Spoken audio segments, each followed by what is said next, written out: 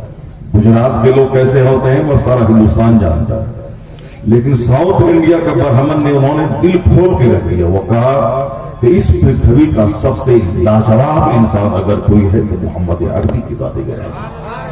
انہوں نے کلمہ پڑھ کے نہیں بولا، کلمہ پڑھنے والا وہ تو بولے گا ہی، بولنا ہی ہے، کہ جب تک حضور کو لاجواب نہیں مانے گا مومن ہی نہیں ہوگا۔ مومن بننے کا مطلب وہ آنکھ بند کر کے حضور کو تسلیم کر دیا۔ میں نے خدا کو دیکھا نہیں، حضور نے کہا کہ اللہ ایک ہے، میں نے مانی۔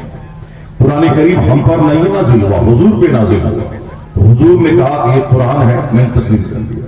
میں نے جنت اور جہنم کو نہیں دیکھا، حضور نے کہا کہ جنت ہے، جہنم ہے، میں نے تسلیم کر دیا۔ میں نے قیامت کے دن کو نہیں دیکھا، صرف سنا ہے، حضور نے کہا قیامت قائم ہوگی، میں نے مان لیا۔ حضور نے کہا یہ میری بات ہے، حدیث ہے، میں نے تسلیم کر لیا۔ یہ اللہ کا کلام قرآن ہے، میں نے تسلیم کر لیا۔ یعنی بلائنڈلی آنکھ بند کر کے حضور کی محبت ہی ایمان کی سب سے بڑی دلیل ہے۔ اگر اس محبت میں تھوڑی سی بھی کمی ہوئی، یہ ڈاؤٹ اللہ کی ذات پہ جائے گا، کیونکہ ہم نے اللہ کو دیکھا نا۔ حضور نے کہا کہ اللہ ایک ہے، اور اللہ نے اپنے محبوب پہ قرآن نازل کیا کہ قل هو اللہ احد، اے حبیب آپ کہہ دیجیے وہ اللہ ایک ہے۔ تو اللہ اپنے محبوب سے کہتا ہے، محبوب ساری کائنات سے کہتے ہیں۔ تو محبوب میں اگر شک ہو تو اللہ کی ذات میں شک ہے، محبوب میں اگر ڈاؤٹ ہو تو قرآن کریم کی حقانیت میں شک ہے، حضور میں اگر شک ہو تو جنت اور جہنم کے فارمولے پہ شک ہے، حضور میں اگر شک ہو تو عقیدہ توحید پہ شک ہے۔ اس لیے اعلیٰ حضرت نے ایک سب سے بڑا پیغام دیا کہ ایک نسخہ پکڑ لے تاکہ سارا عقیدہ تیرا اسٹرانگ اور مضبوط ہو جائے، اور وہ ہے نسخہ کیا کہ جان ہے عشق مصطفیٰ، روز وضو کرے خدا، جس کو ہو درد کا مزہ نہ سے دوا اٹھائے کر۔ سرکار اعلیٰ حضرت نے پیغام دیا اللہ کی سرتا قدم شان ہے یہ، انسان ہی انسان، وہ انسان ہے یہ۔ قرآن کو ایمان بتاتا ہے، انہیں ایمان یہ کہتا ہے میری جان ہے۔ یعنی پیغمبر اعظم علیہ السلام سے جتنی محبت پختہ ہوتی چلی جائے، عقیدہ توحید مضبوط ہوگا، عقیدہ آخرت مضبوط ہوگا، نماز روزے حج و زکات کی فرضیت پہ ایمان جمے گا۔ محبت میں تھوڑی سی بھی کمی رہے، سارے عقائد کی دیواریں چرمرا جائیں گی۔ جن لوگوں نے محبت میں کمی کی، کوئی حضور کی بشریت میں انگلی اٹھایا۔ جن لوگوں نے محبت میں کمی کی، سرکار کے علم غیب پہ انہوں نے تنقید کی۔ جس نے محبت میں کمی کی، وہ حضور کے اختیارات اور تصرفات کو انہوں نے انگلی اٹھائی۔ جس نے محبت میں کمی کی، نماز روزے حج و زکات سے دامن جھاڑ کر چند بدعات اور خرافات کو انہوں نے تھامے رکھا۔ جیسے اہل سنت و جماعت میں کچھ لوگ ایسے جو صرف نماز روزے حج و زکات کو چھوڑ کر میلاد، فاتحہ، چادر، سندل، گاگر کو انہوں نے پکڑ رکھا اور کہا کہ نماز پڑھنے سے کیا ضرورت ہے، میں نے مرشد کا دامن تھام لیا، وہ جنت لے کے چلے جائے گا۔ جبکہ مرشد کا مطلب ہے مرشد وہ ہے جو نماز کا راستہ دکھلائے، مرشد وہ ہو جو قرآن کی تلاوت کا راستہ دکھلائے، مرشد وہ ہو جو جنت جانے کا طریقہ سکھائے، مرشد وہ ہو جن کو دیکھنے کے بعد بے نمازی کو نماز پڑھنے کی توفیق مل جائے، مرشد وہ ہو جن کو دیکھنے کے بعد حضور کی سنتوں پہ عمل کا جذبہ پیدا ہو جائے۔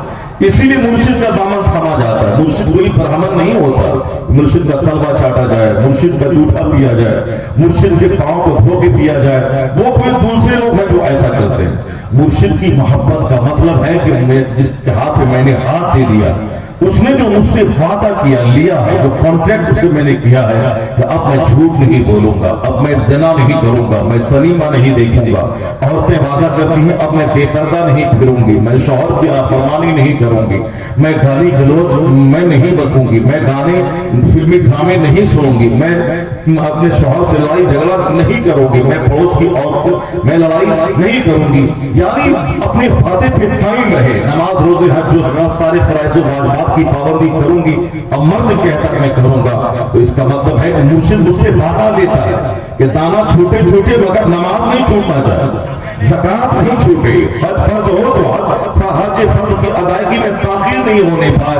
یعنی مرشد وہ ہے جو میرے دل میں اللہ کا ڈر بٹھاتا ہے، مرشد وہ ہے جو میرے دل میں مصطفیٰ کی محبت بٹھاتا ہے. اب اگر کوئی یہ بولے کہ نماز پڑھنے کی ضرورت نہیں ہے تو مجھ سے مرید ہو گئے میں جنت لے کے جاؤں گا، یہ مرشد نہیں ہے، یہ بلکہ یہ مرشد جہنم ہے، جہنم لے جانے والا مرشد ہے. وہ مرشد ہے جو اللہ رب العزت کی محبت کی جگہ شیطان کی محبت بٹھانے والا مرشد ہے. اس لیے اگر کوئی ہواؤں میں بھی اڑے اسے اس وقت تک اللہ کا ولی نہیں سمجھنا چاہیے جب تک کہ اس کا عمل سنت اور شریعت کے مطابق نہ ہوگا. کیونکہ آسمان میں اڑنا یہ جادوگری کی وجہ سے بھی ہو سکتا ہے. جیسے جے پال جوگی آسمان میں اڑ رہا تھا، اس وقت وہ کلمہ نہیں پڑھا تھا، اس وقت وہ جادوگر تھا، وہ کافر تھا، وہ پنڈت تھا، وہ جوگی تھا. اسے راجا پتھورا نے پالا تھا تاکہ دشمن سے مقابلہ کے وقت یہ جادوگر کام آ جائے. وہ جادوگر آسمان میں اڑنے لگا اور جادوگر کافر تھا، آسمان میں اڑنے لگا. اس کا مطلب ہے کہ آسمان میں اڑنا کمال نہیں ہے، وہ آسمان سے آگ برسانے لگا. اس کا مطلب ہے کہ جادو سے ایسا کوئی کر سکتا ہے تو آگ برسانا کمال نہیں ہے، وہ بلکہ کوئی جادوگر شہبتہ بازی کی وجہ سے آسمان آگ برسا سکتا ہے، اوپر سے پتھروں کی بارش کر سکتا ہے، وہ فضاؤں میں اڑ سکتا ہے. لیکن کیسے کہا جائے کہ ایک جادوگر فضا میں اڑ رہا ہے اور ایک اہل حق بھی فضا میں اڑے؟ ان دونوں میں کیا فرق ہوگا؟ فرق یہی ہوگا کہ اہل حق جادو کی بنیاد پہ نہیں، وہ کرامت کی بنیاد پہ پرواز کرے گا، اور